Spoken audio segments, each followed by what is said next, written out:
ভুল কইরাও আমার বউয়ের গায়ে একটা ফুলের টোকা দিবা না, তা না হইলে কিন্তু তুমি যে আমার বড় ভাই সেই কথা কিন্তু আমি ভুলা। জীবনটা জানি কেমন হয়ে গেছে আমার, জানোস 6টা মাস হয়ে গেল, একটা টাকাও কামাই রোজগার করতে পারতেছি না।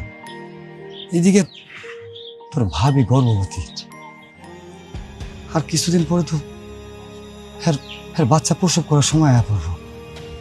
এইভাবে করে যদি চলতে থাকে আমি যে কি করুম কি না করুম না আমি কোনো কিছু বুঝতে পারতেছি না। তার উপরে জানোস আমার কেন জানি মনে হয় আমার বউটারে দিয়া ঘরের সমস্ত কাজকর্ম করায়, কিন্তু আমি আমি যখনই তোর ভাবিরে জিগাই না আমার কোনো কিছু কইতে চায় না। যাই হোক, আমি তোর স্বামী, আমি সব কিছুই বুঝি। আজকে আমার কাছে টাকা নাই পয়সা নাই দেখা আমার আমার বউটারে ঘরে চাকর বাকরের মতো কাজ করতে হয়, তারা যে একটু ভালো মন্দ খাওয়ামু আল্লাহ আল্লাহ সেই ক্ষমতা পর্যন্ত আমার কাছ থেকে কেড়ে নিচ্ছে। আমি না এই চিন্তায় আমার আমার কোনো কিছু ভাল লাগে না রে, না খাইতে ইচ্ছা করে না ঘরে যাইতে ইচ্ছা করে, কোনো কিছু ভাল লাগে না।